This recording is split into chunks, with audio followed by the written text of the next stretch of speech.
নমস্কার বন্ধুরা, সকালে টিফিনে হাজির আমি ইন্দ্রাণী। আজ অবশ্য বানিয়ে ফেলেছিলাম মটরকে সিদ্ধ করে। আর জানো তো, জীবনে আল্টিমেট একটা জিনিস দেখলাম যে জীবনে তুমি যতই সংসারকে ভালোবাসো, সংসার দিনের শেষে তোমাকে রিটার্নে দেবে তুমি তো কিছুই করনি। আর কী করবে বলো? এভাবেই শুনতে শুনতে অভ্যস্ত হয়ে গেছি।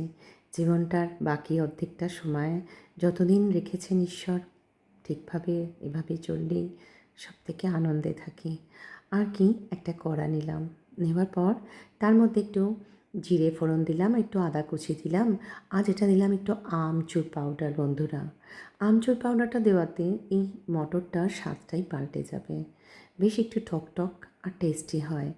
আর মটরগুলো সেদ্ধ দিয়ে দিলাম, আর মশলা কিচ্ছু দেবো না, দেবো কাঁচা লঙ্কা কুচি, আর দেবো একটু উপর থেকে 1 চামচ মতো জিরে গুঁড়ো, আর যেটা দেবো নামাবার আগে একটু ধনেপাতা কুচি ছড়িয়ে দেবে।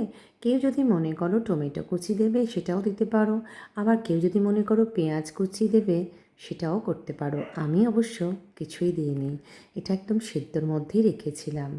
ধনেপাতা কুচি দিয়ে নামিয়ে ফেলেছিলাম। আর তরমুজ খেতে গরমে কে না ভালোবাসে বলো তো?